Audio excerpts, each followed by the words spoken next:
Hello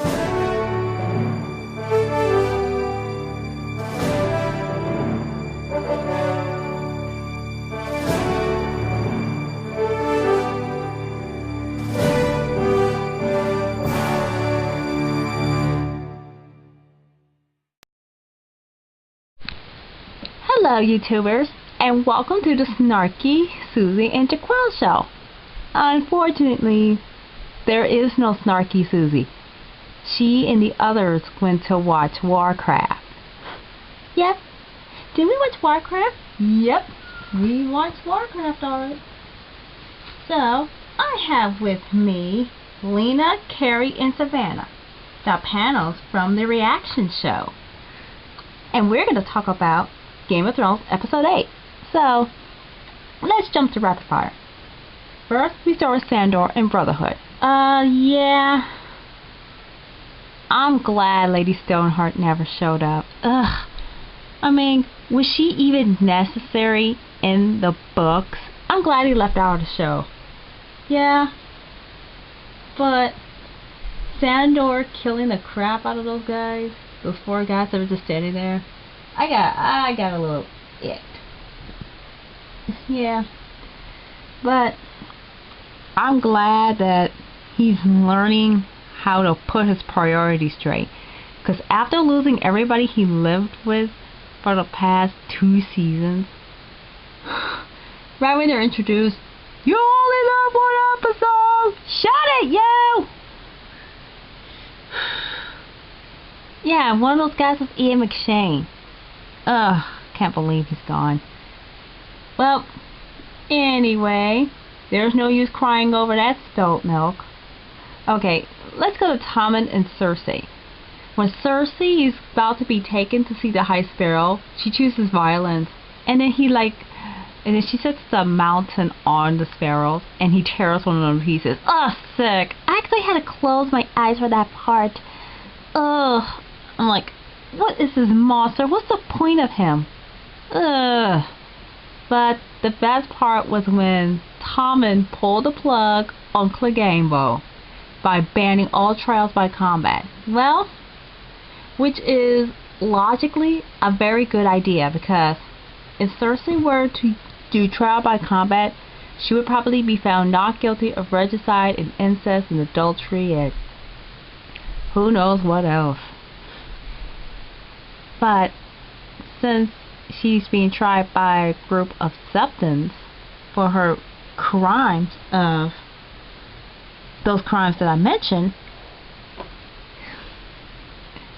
we're just gonna have to wait and see. But she's got a plan. Burn the city down! Will you shut up? Sorry. And then we go to Marine, where Tyrion is trying to get his new co-workers to have some fun. And it all gets interrupted when the masters renege on their deal. Never make deal with people who hurts other people. That's not how it's done. And of course Daenerys comes back and says, "Alright kids, who's responsible for this?" And then they all say, "Tyrion did it." And then, yep, it's all Tyrion's fault. Now, I hope she doesn't roast him before he explains himself. Next we go to Jaime and the Riverlands, which I think is also dull. They say, oh, they should have sent him to Riverlands in the 5th season. I'm like, yeah, then that would have sucked. But Jaime threatens Edmure, so Edmure surrenders Riverrun. Blackfish is yelling at everybody to get off my property, you stupid Freys. This ain't your place. And of course, you're right. It's not their place.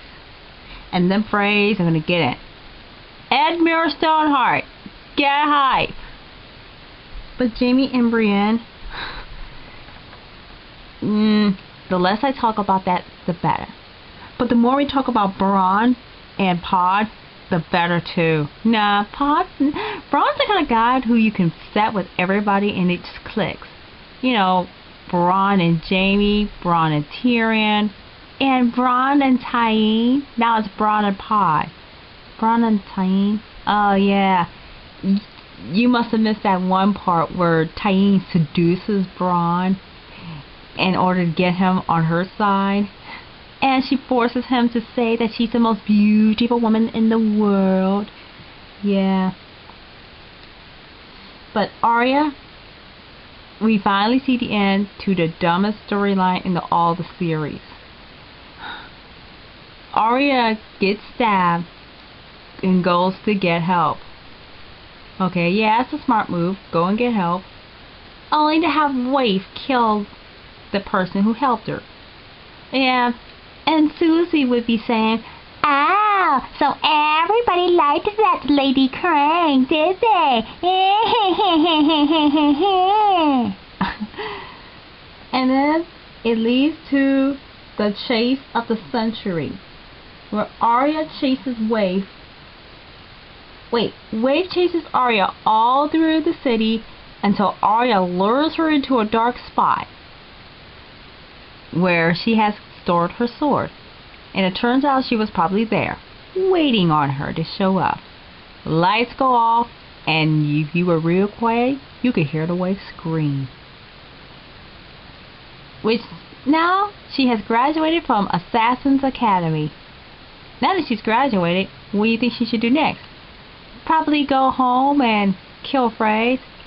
The Proud Lord is dead. Yep. And now that that episode review is out the way, here's our predictions for the next episode.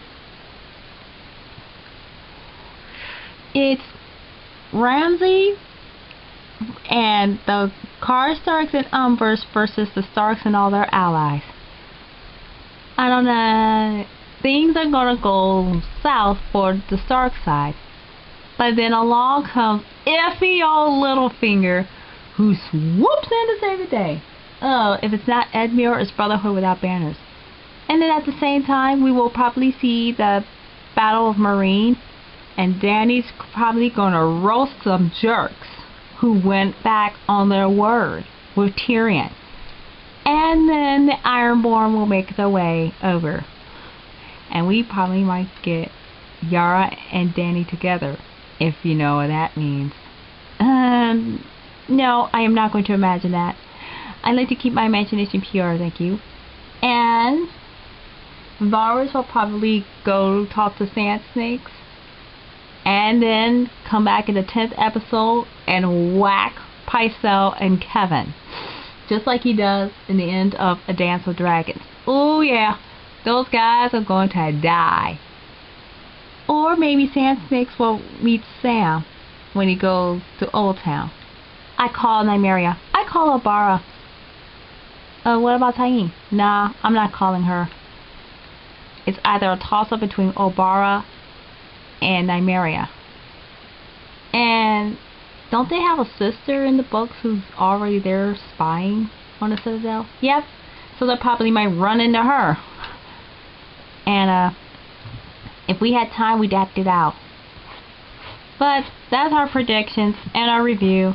Yep, sorry Susie couldn't be there, because she's watching Warcraft. Yeah, it wasn't even that bad. I mean, I don't know what people are talking about. People these days just can never be satisfied with what they're given. They want more. If only we learn to accept what we have, we'll be happier for it. Which is why I order you to watch Warcraft, because it's not really that bad of a movie. Alright, we're done. See you all next week.